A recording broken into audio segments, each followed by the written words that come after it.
Do with Kawhi Leonard. No real news has come out. There's been some blurbs and some stories out there, but nothing confirmed really by anyone in terms of something coming from the Spurs or from Kawhi directly. So until we get that, it's really a lot of speculating. We don't want to continue to do that.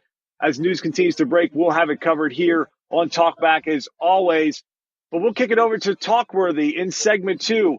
NASCAR was at Daytona. Controversy in the Xfinity race. A wreckfest broke out Saturday night in the Coke Zero 400. We'll also get an update on the World Cup. Eric's going to have to lead us through that because I'm a little behind on World Cup action, being stuck in the hospital. And also, we have to touch on an NFL story that's brewing. Does the NFL have another controversy with one of their players involved in a potential domestic dispute? We'll have all that more covered in Talkworthy.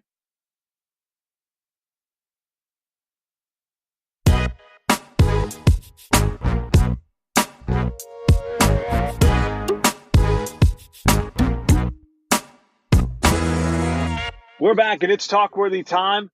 We talked about in the opener, if you missed episode 209, we did our first ever interview on the show. We talked to Sirius XM NASCAR radio host Jim Noble. He joined our show for about a 30-plus minute interview, went over NASCAR, and we really talked about the momentum of the sport, how they had a great race 2 weeks ago at Chicagoland, and here comes Daytona, and Daytona did not disappoint. So let's start Saturday night, Eric, what's turned into the Carnage 400, because there wasn't much left at the end of that race that in terms of cars that didn't have a whole lot of damage on them. You could probably count them on one hand.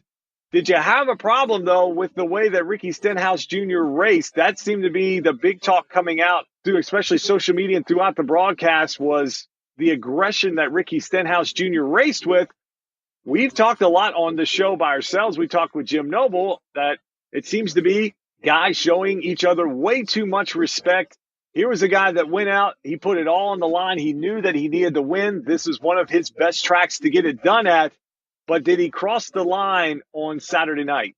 I'll tell you, the battle I had going on in my head is that I'm looking at a guy, Ricky Stenhouse Jr., who's a multiple-time restrictor plate track winner. The guy knows how to run fast and he knows how to draft, and yet he's making 1 and 2 and 3 critical mistakes in a race that ended up costing a lot of drivers good finishes. And we're talking good cars that had every bit of a shot to win this race were taken out by the actions of Ricky Stenhouse Jr. Now, I don't believe his actions were malicious or that he was trying to cause a wreck or anything like that. So let's immediately separate all of the Twitter people who want to call Ricky Stenhouse Jr. a fool and a bad driver and he has no clue what he's doing. I actually don't agree with that one bit. I think Ricky Stenhouse knows exactly what he's doing.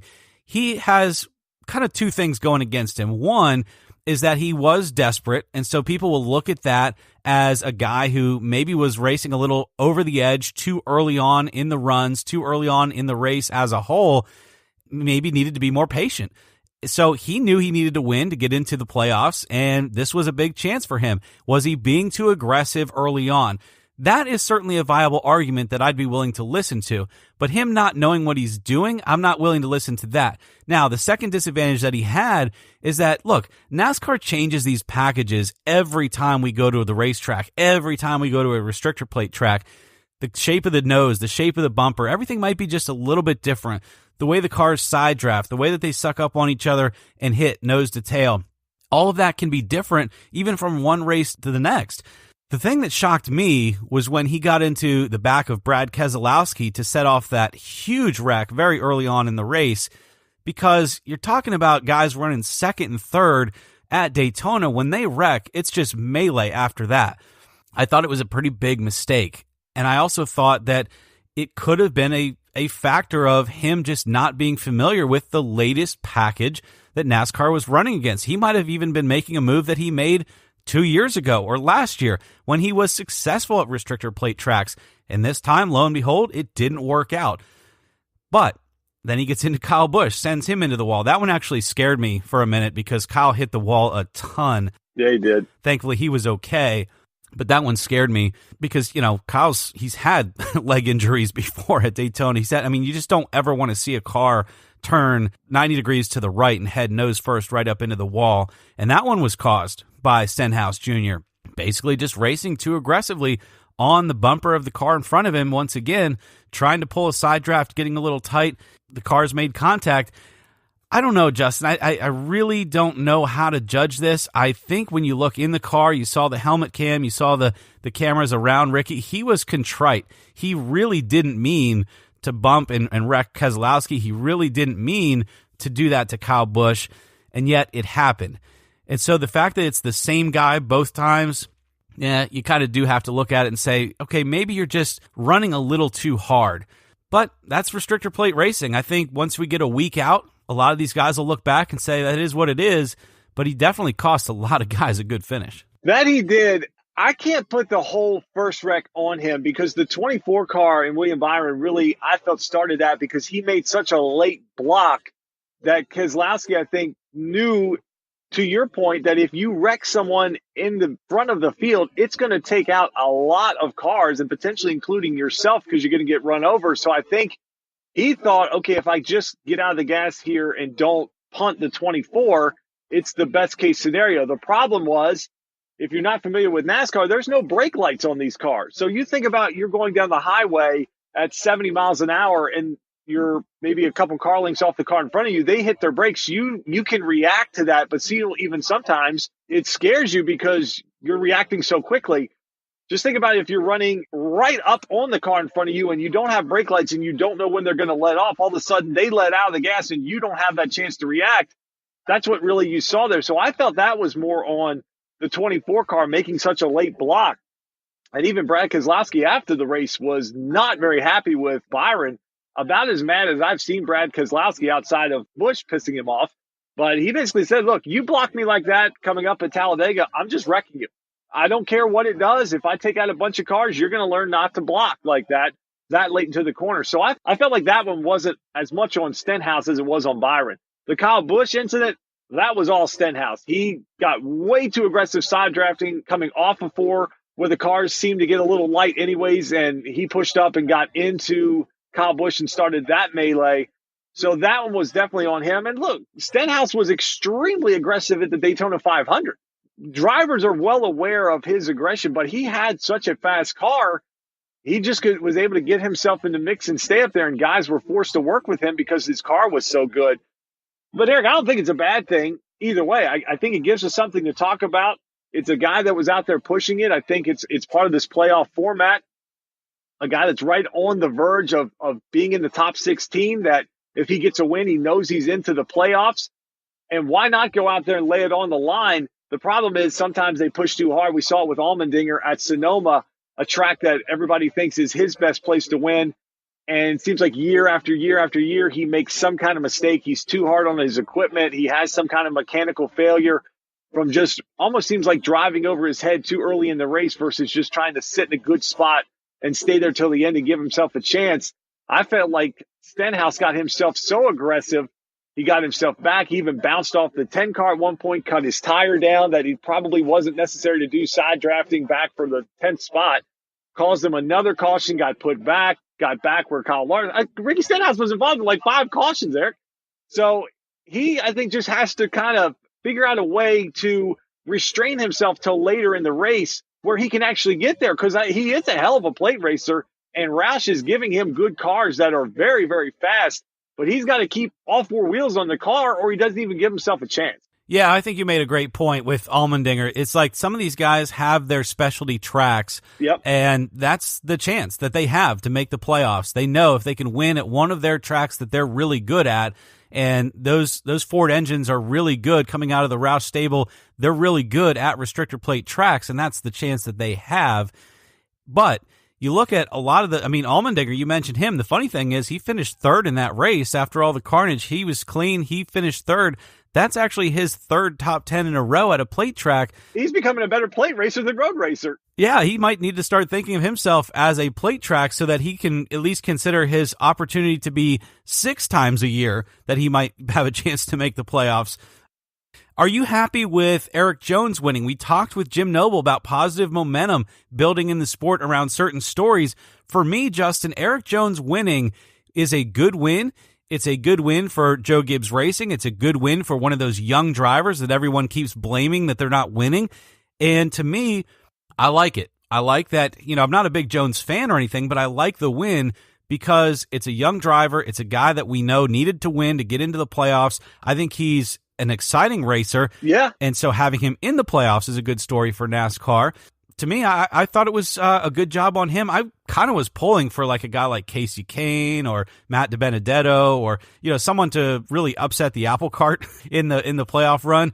But Eric Jones is one of those guys. I mean, he needed a win somewhere. He now got it. He's now in the playoffs. I think he could shake things up come postseason time. I thought it was a great win just for the sport in general. And really that at the last restart, when you started going through the cars, outside of Truex Jr., any of those guys would have been a great story. From Eric Jones to Allmendinger, you could have talked about, he didn't get his win at the road course. He comes back here. You had Chris Buescher that was up there.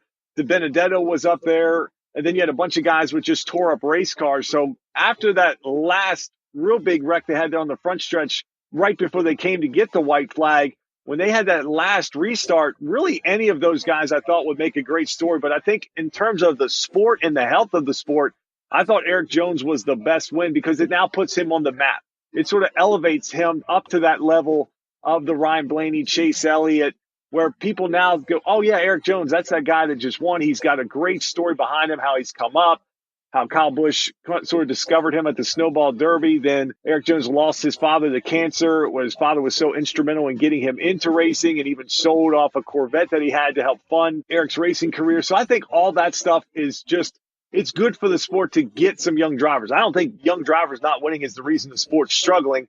I don't know where ISC came up with that when that statement came out before the race. I don't think that has anything to do with it.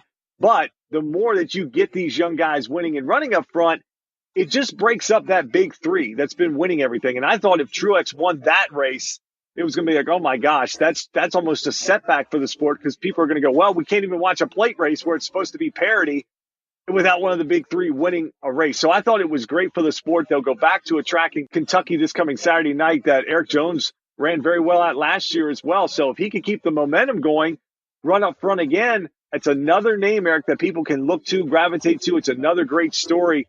So I thought it was a great win. And Eric, actually, there was a chance Friday night for another great win in the Xfinity Series.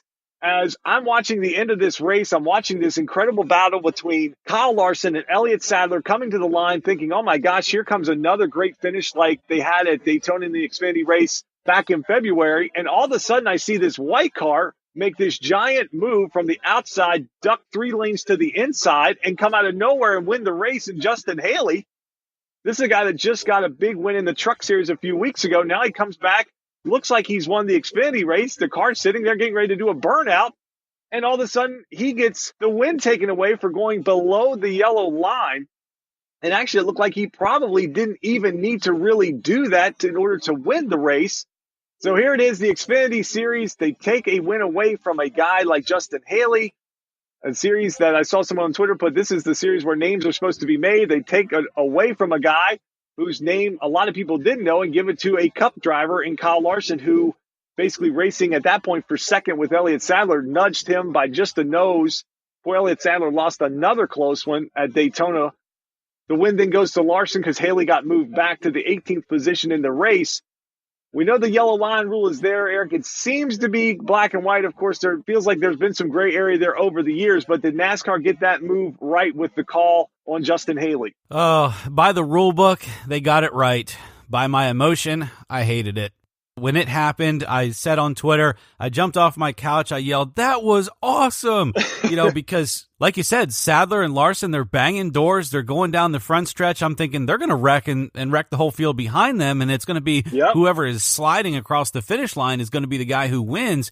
Meanwhile, they're banging doors coming down the front stretch, and Justin Haley, like you said, comes down on the inside. I did see him put a little bit of left tires on that line, but I didn't think it was enough that they would call it.